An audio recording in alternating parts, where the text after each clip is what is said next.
Good morning. এখন বাজে সকাল 8টা। আজ বুধবার সকাল সকাল রুম ছাড়তে হলো। এখন যাব হচ্ছে আরেকটা জায়গাতে। 8টার সময় বাসটা ছাড়বে, আমাকে যেতে হবে পানি ট্যাঙ্কি মোড়। ওখানে 8টা 10-এ আসবে, তো সেখান থেকে গাড়িটা ধরবো। দেখি টোটো ধরতে হবে আগে। কিতনা হুয়া? হোটেল থেকে বেরিয়ে একটু হেঁটে আসলাম। একটা টোটোকে জিজ্ঞাসা করলাম, বললাম পানি ট্যাঙ্কি মোড় যাবে কি না। 50 টাকা চাইছে। তো তারপরে আরেকটা টোটো ধরলাম, এটা 10 টাকা নেবে। পাশেই, বেশি দূর না, 650 মিটার। পৌঁছে গেলাম পানি ট্যাঙ্কি মোড়। এখন যাব ওই পারটাতে, ওইদিকে বাসটা দাঁড়াবে। ওই যে দোকানটা দেখা যাচ্ছে ওখানে। এখন সকালবেলা, তাই অতটা ভিড় নেই, কিন্তু 9:30 থেকে এদিকে প্রচণ্ড জ্যাম পড়ে যায়। বাসটা এই দিক দিয়ে আসবে। আগে রাস্তাটা পার হয়ে নিই। একটা ওই যে কালিম্পংয়ের বাস দাঁড়িয়ে আছে, আমি ছিলাম ওই সাইডে। ওই মোড় দিয়ে এদিকে আসলাম, আর বাসটা আসবে এই দিক দিয়ে।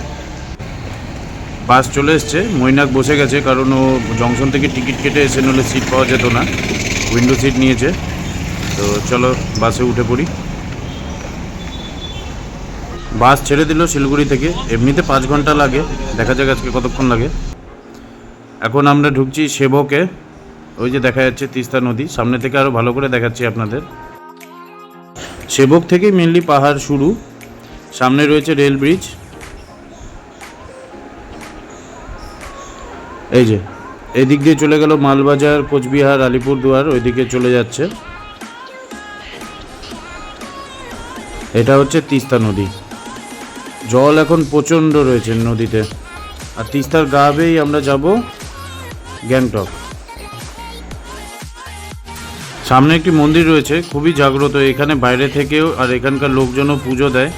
এখানকার পাহাড়গুলো প্রচণ্ড খাড়া, এই জন্য ধসও নামে খুবই।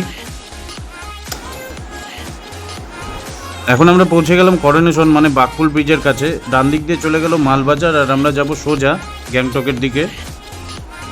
আর এই তিস্তা নদী যাবে আমাদের সাথে সাথে। জায়গায় জায়গায় ধস নেমেছে, তাই গাড়ি খুবই আস্তে ধীরে দেখে দেখে যাচ্ছে। এই রাস্তাতে খুবই ধস নামে, তাই অনেক সময় রাস্তাও বন্ধ থাকে বর্ষাকালে। তো জানি না সামনে কি অবস্থা, শুনেছি তো রাস্তা ভালো রয়েছে এখন, তো সেই জন্যই যাওয়া। এটা যেহেতু ন্যাশনাল হাইওয়ে, আর বেশিরভাগ যত গাড়ি রয়েছে, যেমন ট্রাক থেকে শুরু করে যত ট্যুরিস্ট গাড়ি রয়েছে, এই রাস্তার উপর দিয়েই যায়। লাভার দিক দিয়েও রাস্তা আছে, কিন্তু ওটা অনেকটা ঘোরা হয়। তো সেই জন্য যদি রাস্তা খারাপও থাকে তো তাড়াতাড়ি রিপেয়ারও করে দেয়। এই যে আরেকটা জায়গায় ধস নেমেছে, এখানেও রাস্তার কাজ চলছে। শিলিগুড়ি থেকে সিকিমের রেল প্রজেক্ট স্যাংশন হয়েছে, তার কাজও চলছে। এই যে ব্রিজের কাজ চলছে এখানে। আমি শুধু জানলার পাশে বসে প্রকৃতির সৌন্দর্য উপলব্ধি করছি। বর্ষাকালে তিস্তা যে কতটা ভয়ঙ্কর রূপ ধারণ করতে পারে, তা তিস্তাকে সামনে থেকে না দেখলে বোঝা খুব মুশকিল। আমি সামনে থেকে দেখে মানে নিজেরও ভয় লাগছে। জানলার পাশে বসে আছি, আর এইরকম ধরনের ঢেউ যদি দেখতে পাই, তাতে যে কেউ ভয় পাবেই। আর জলের যা স্রোত রয়েছে,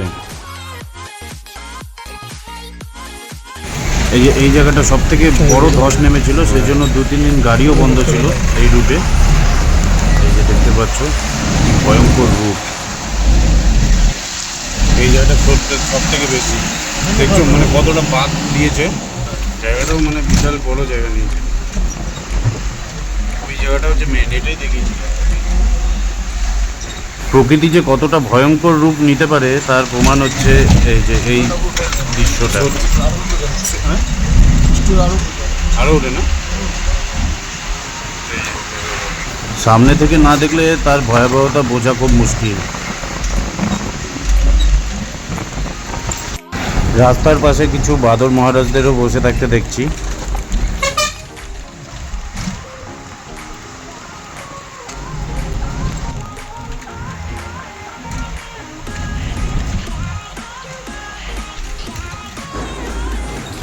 কিভাবে ধসেছে জায়গাগুলো।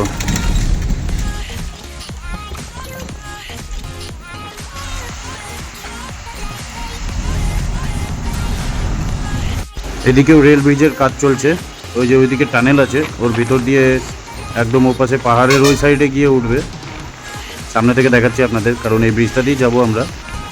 এই যে এখনও প্রজেক্ট শেষ হতে হতে অনেক দেরি। সামনে যে জায়গাটা আসছে তার ডান দিক দিয়ে চলে গেল কালিম্পং, এই রুটটা চলে গেল কালিম্পং, আর আমরা এখন যাচ্ছি গ্যাংটকের রুটে। এখন একটা জায়গায় এসে গাড়ি অনেকক্ষণ দাঁড়িয়ে আছে, সামনে ভীষণ জ্যাম পড়েছে, জানি না কী কারণে, শুনছি তো রাস্তা খারাপ এই জন্য। আর এটা হচ্ছে চেকপোস্ট, এখান থেকে ওয়াটার ড্রাইভ করা হয়, এই যে বোটগুলো রয়েছে এখানে, এই জায়গাতে ওয়াটার ড্রাইভ করা হয়। একটা ছোট মন্দির দেখতে পেলাম যাওয়ার পথে, এই যে এই জায়গাটার জন্য জ্যামটা ভীষণ লেগে আছে ওই জায়গায়। এটা রিসেন্টলি ধসটা নেমেছে আর কাজ চলছে এখনও। কীভাবে ধসটা নেমেছে দেখতেই পাচ্ছেন, রাস্তার অর্ধেক চলে এসছে নেমে। এই যে কাজ চলছে মাটি সরানোর। অনেকক্ষণ, প্রায় 1 ঘন্টার মতো দাঁড়িয়েছিলাম আমরা, তারপরে জ্যাম ছাড়লো। গাড়িগুলো পুরো কাদা কাদা হয়ে গেছে, ভাগ্য ভালো আমি নিজের বাইকটা নিয়ে আসিনি, তাহলে আমার প্যান্ট থেকে শুরু করে গাড়ি পুরো কাদা কাদা হয়ে যেত। এই যে আরেক জায়গায় এখানে ধস নেমেছে, এখানে ধস নামতেই থাকে সব সময় এই বর্ষাকালে মেনলি। জায়গাগুলো বাঁধানো ছিল পাথর দিয়ে, তাও ধস নেমেছে। এই জায়গাটা আবার নেট দিয়ে ঘেরা, মেবি উপর থেকে পাহাড়ের পাথরগুলো এখানে পড়ে, সেই জন্য এইভাবে করা এই জায়গায়। এখন আমার একদিকে পাহাড় আর আরেকদিকে তিস্তা নদী, আর পাহাড়ের জঙ্গল পুরো সবুজে সবুজ, অনেক পুরনো জঙ্গল এগুলো। এখন আমরা ঢুকছি রংপোতে, যেখানে ওয়েস্ট বেঙ্গল শেষ আর সিকিম শুরু। এখানে সামনে চেকিং আছে, কিছুক্ষণ গাড়িটা দাঁড়াবে, আর এমনিও দাঁড়াবে এখানে ব্রেকফাস্টের জন্য।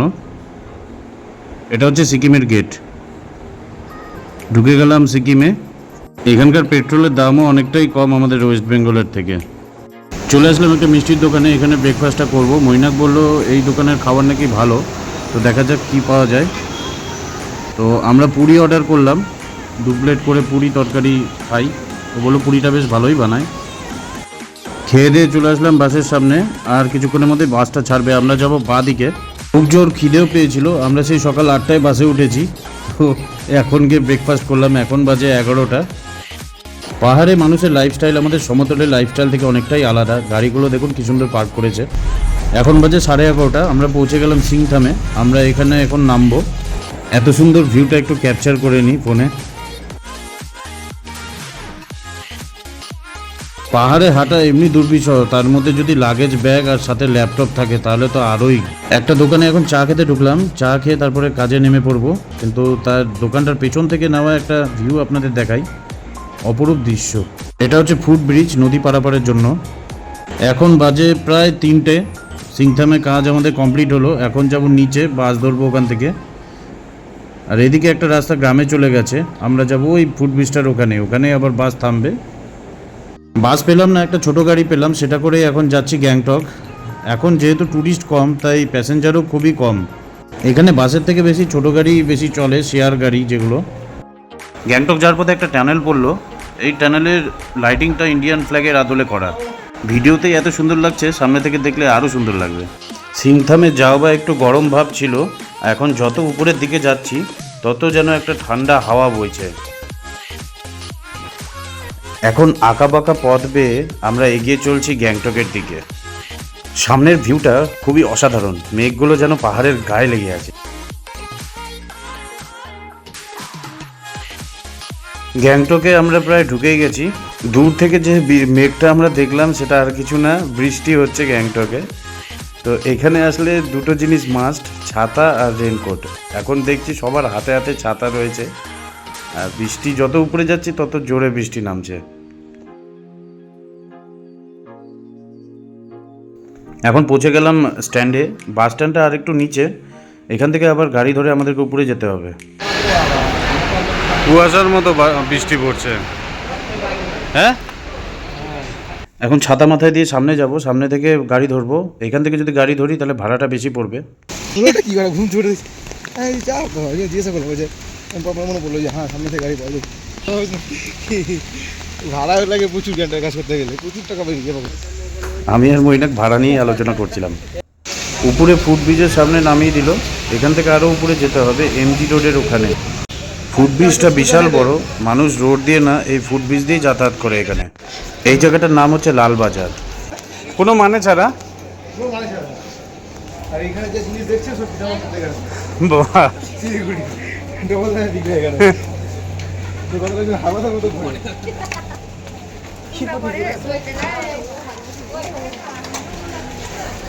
সিঁড়ি দিয়ে হাঁটতে হাঁটতে ভিজেও গেলাম আর দমও বেরিয়ে যাচ্ছে।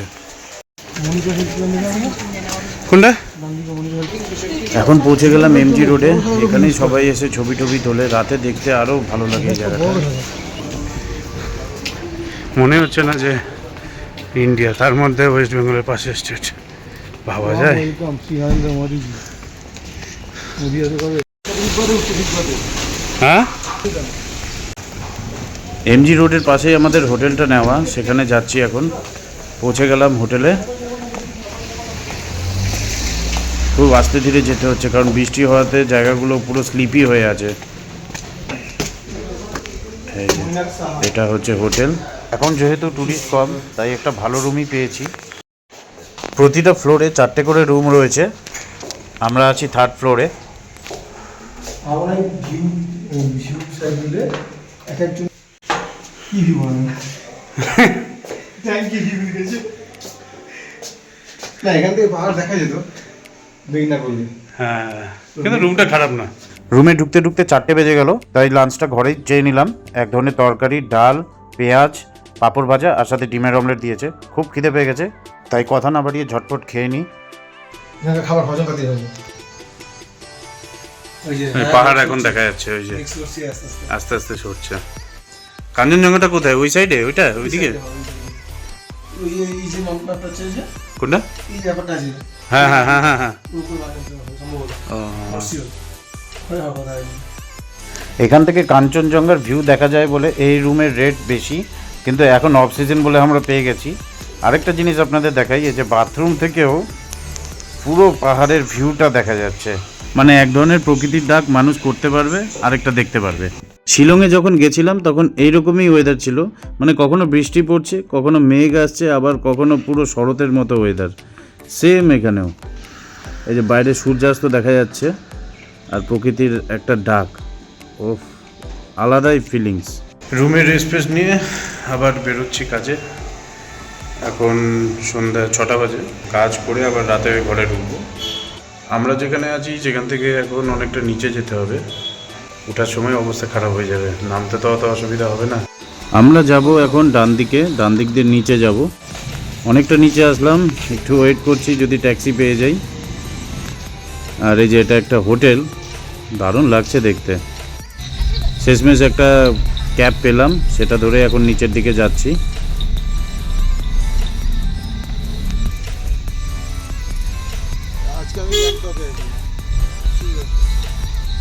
একটা আওয়াজ শুনতে পাচ্ছেন?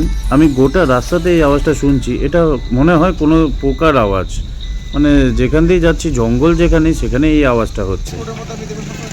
হ্যাঁ, রঙিন রঙিন।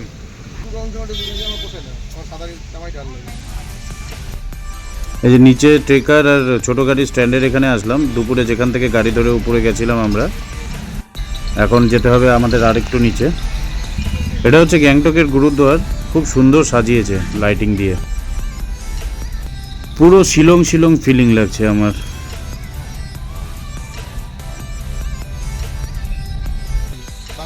আর সোজাটা বাইপাস?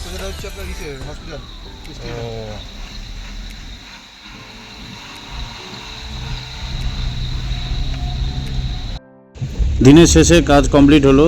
এখন রাত্রি 7:30 বাজে। এখন আবার আমরা এমজি রোডের দিকে যাচ্ছি, যেখানে আমাদের হোটেল। তো একটু এমজি রোডে আড্ডা মারবো, মেরে তারপরে হোটেলে যাব। ঠিক আছে, यहाँ से हम लोग पैदल ही जाते हैं, कोई दिक्कत नहीं।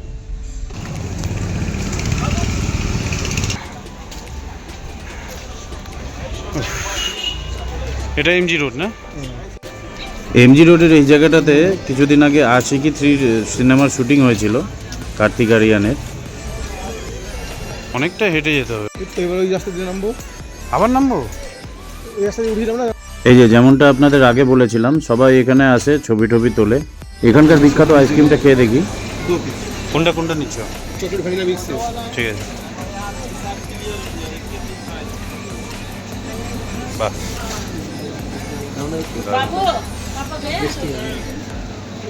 রুমে চলে আসলাম, ফ্যানটা চালালাম, ফ্যানের দরকার নেই, কিন্তু বাইরে থেকে ভালোই হাওয়া আসছে, ঠান্ডা হাওয়া। প্রচণ্ড হাঁপিয়ে গেছি, অনেক দিন পর এত উঠানামা করলাম পাহাড়ে, তো সেই জন্যই চালালাম। একটু পরে বন্ধ করে দেবো, ফ্যানের দরকার পড়ে না এখানে। ওয়েদার কখন কি হচ্ছে বোঝাই যাচ্ছে না, কখনো বৃষ্টি নামছে, কখনো রোদ, আবার কখনো মেঘলা ওয়েদার। পাহাড়ের ওয়েদার এরকমই হয়। নিচের দিকে সিংথামে ওরকম বৃষ্টি পাইনি, কিন্তু গ্যাংটকে এসে ভালোই বৃষ্টি পেলাম। সন্ধ্যেবেলাও যখন আসছিলাম তখনও বৃষ্টি পড়ছিল। ভিউটা কিন্তু ভালো, দেখো বিল্ডিংটা কালারটা দারুণ লাগছে। ওই যে ওটা কি মলটা না, ওই যে যেটা দেখলাম মলটা কত দূরে এখান থেকে। হ্যাঁ পুরো মনে হচ্ছে দিল্লির এই আমাদের ইন্ডিয়া গেটের মতো সাজিয়ে গেছে। একটু আগে দেখলাম মেঘটা উপরে আছে, আর এখনই দেখছি মেঘ পুরো ঢেকে দিয়েছে ওই শপিং মলটাকে। মানে অদ্ভুত ব্যাপার। 1300 টাকায় রুম, আর সাথে ব্রেকফাস্ট, লাঞ্চ, ডিনার তিনটেই রয়েছে। এটা আমাদের জন্য সাবসিডি, যারা ট্যুরিস্ট আসবে তাদের জন্য আলাদা, আর আমাদের যেহেতু মেডিকেল রিপ্রেজেন্টেটিভ, তো তাদের জন্য এটা আলাদা রেট রয়েছে এই হোটেলে। তো ভালো, খারাপ না। আর খাওয়া দাওয়া ভালো, দুপুরেও খেলাম, খুব সুন্দর খাওয়া দাওয়া, পুরো বাঙালিয়ানা খাওয়া দাওয়া। খিদে পেয়ে গেছে, খেয়ে নিই এখন। রাতের খাবার দিয়ে গেল, আমি রুটি খাবো আর এদিকে মৈনাক ভাত খাবে। তো রুটির সাথে রয়েছে চিকেন, ডাল, আলু ভাজা আর একটা তরকারি, আর ভাতের সাথেও সেম। ভিডিওটা কেমন লাগলো অবশ্যই জানাবে। তো এরকম মজার মজার ভিডিও পেতে গেলে চ্যানেলটাকে অবশ্যই সাবস্ক্রাইব করো, আর দেখতে থাকো আমাদের চ্যানেল দ্য ফ্যামিলি ম্যান।